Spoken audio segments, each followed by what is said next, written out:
So title song அப்படின்னாலே super ஸ்டாருங்கிறது தெளிவாக தெரிஞ்சு போச்சு இல்லையா? இப்படி ஒரு பாட்டு வந்த ஒரு திரைப்படம் 1989 வெளிவந்த ராஜா சின்ன ரோஜா. சூப்பர் ஸ்டாரு யாருன்னு கேட்டால் சின்ன குழந்தையும் சொல்லும். யாரு இந்த வார்த்தைகளை அவ்வளோ அழகாக எழுதியிருக்கிறதுன்னு பார்த்தீங்கன்னா நம்ம கவியரசர் வைரமுத்து ஐயா அவர்கள்.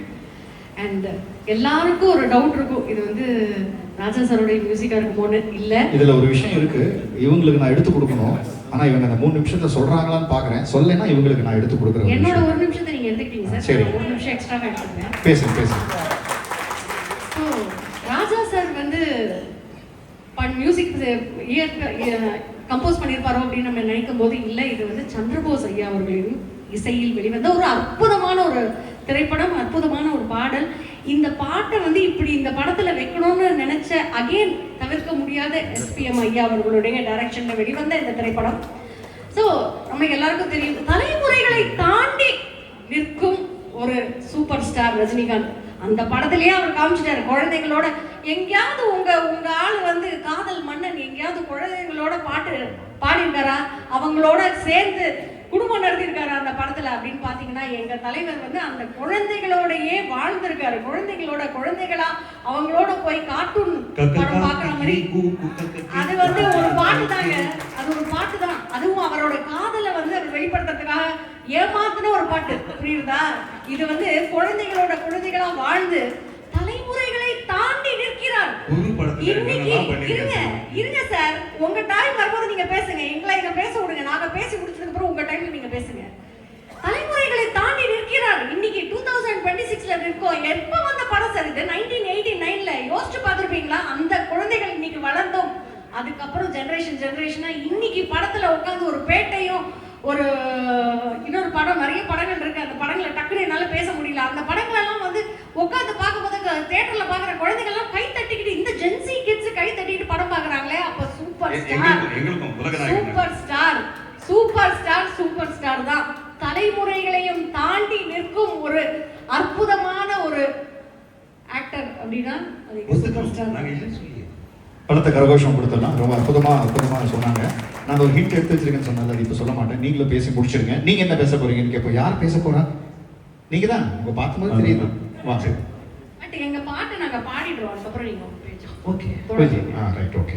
Super star.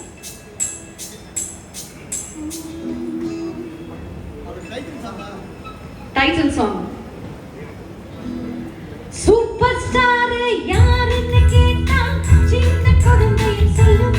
கண்ணா உங்க பேர ஒரு தரம் சொன்னா விழுந்து எழுந்திடும் புல்லும். நிக்கப்பா மாட்டுங்க, கெட்டப்பா மாட்டுங்க, செட்டப்பா மாட்டாதீங்க. சூப்பர் ஸ்டார் யாருன்னு கேட்டா சின்ன குழந்தையும் சொல்லும். கண்ணே எனது பேர ஒரு தரம் சொன்னா விழுந்து எழுந்திடும் புல்லும். மேக்கப் ஏறலாம், கெட்டப்பு மாறலாம், செட்டப்பு மாறாதையா. சூப்பர் ஸ்டார் யாருன்னு கேட்டா சின்ன குழந்தையும் சொல்லும். கண்ணா உங்க பேர ஒரு தரம் சொன்னா விழுந்து எழுந்திடும் புல்லும். சூப்பர். பேசுறது மட்டும் இல்லாமல் நல்லா பாடியும் காமிச்சிட்டீங்க. ஓகே காமேஷ், இதுக்கு நீங்க என்ன கவுண்டர் கொடுக்க போறீங்க?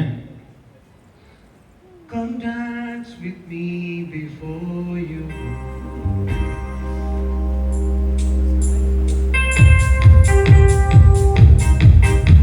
Come dance with me before you go. உலகமெங்கிலும் உன்னை மிஞ்சிட யாரு? உன்னை பெற்றதும் பெருமை கொள்ளுது நாடு.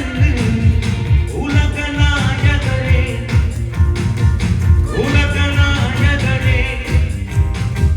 கண்ணுங்கள் கண்டு வியக்கும் ஐநாவும் உன்னை அழைக்கும். உலகமெங்கிலும் உன்னை மிஞ்சிட யாரு? உன்னை பெற்றதும் பெருமை கொள்ளுது நாடு. உலக நாயகரே. இதை விட எவ்வளவு வேணும் ஒரு இன்ட்ரடக்ஷன்? இதை விட ஒரு இன்ட்ரடக்ஷன் எப்படி வேணும்? உலக நாயகன் பட்டமே இப்பதாங்க கொடுத்தாங்க. எங்களுக்கு சூப்பர் ஸ்டார் பட்டம் எப்பயோ கொடுத்துட்டாங்க. சரி சாங் பாட சொன்னா இடையில ஒரு சாங்க பாடுறாரு. சார் நீங்க என்ன சார் பண்ணீங்க? சார் நீங்க என்ன சார் நீங்க சேம் சைட் கோல் போய் மாட்டிக்கிறீங்க. அப்ப நீங்க என்ன பண்ணீங்க? சூப்பர் ஸ்டார் யாருன்னு கேட்டா சாங் தலைவன் வந்திருக்கு சார். அவன் அந்த வகையில சொல்ல வந்தான். நாங்க மேடமே Come dance with me before you go.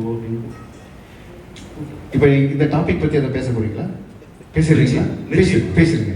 அதாவது ஒரு சாங் இன்ட்ரடக்ஷன் அப்படின்னாலே அப்படி ஒரு கல்ச்சரை கொண்டு வந்ததே இந்த 2 ஹீரோஸ் தான். அதுக்கப்புறமா அந்த கரெக்ட், அது கரெக்ட் இல்லையா? ஒரு பாட்டு, அந்த ஒரு பாட்டு வந்து வருது, ஒரு இன்ட்ரடக்ஷன் சாங் அப்படின்னு ரஜினியா இருக்கட்டும், கமல் சார் இருக்கட்டும், 2 பேரோட அப்படி ஒரு இன்ட்ரடக்ஷனை கொண்டு வந்தது இவங்களுடைய காலகட்டங்களில் தான். இன்னொரு முதற்கண் ஒரு பெரிய தேங்க்ஸ் சொல்லிக்கணும் சார். நான் இப்போ ஒரு ப்ரொடக்ஷன் மேனேஜராக இங்கே உட்காந்துருக்கேன்னா அதுக்கு காரணம் நீங்கள் சார். மனசாட்சின்னு ஒரு சீரியல் நிம்மதி உங்கள் சாய்ஸில் நடிக்க வைக்கும்போது நிறைய தடவை உங்ககிட்ட ஏவிஎம்ல வந்து சான்ஸ் கேட்டு அப்போது நீங்கள் ஒரு அட்வைஸ் கொடுத்தீங்க. நீ போய் ஒரு 6 மாதம் எங்கேயோ வேலை செஞ்சுட்டு வந்து திருப்பி இங்கே வந்து நடிக்க வாய்ப்பு தேடினா அது கிடைக்காது, இதுக்குள்ளேயே நீ இருந்தேன்னா இருக்கலாம்னு ஒரு பெரிய அட்வைஸ் கொடுத்தீங்க. அது வந்து உங்களுடைய அட்வைஸ். நான் அன்னைக்கு அபிநயா கிரியேஷன் ஒரு கம்பெனியில் அசிஸ்டன்ட் டைரக்டராக ஜாயின் பண்ணி அப்படியே ப்ரொடக்ஷன் மேனேஜராக உங்களோட ஆசீர்வாதத்தில் 26th இயர் 2000 நான் அது. ஸோ அன்றைக்கி நீங்கள் கொடுத்த ஒரு அட்வைஸ் இன்னைக்கு இந்த ஸ்டேஜில் இப்படி ஏற்பட்ட இவங்களோட பெரிய ஆசீர்வாதத்துக்கு நடுவில் 2 நிமிஷம் முடிஞ்சிருச்சு சார். முடிஞ்சிருச்சு. Okay, thank you.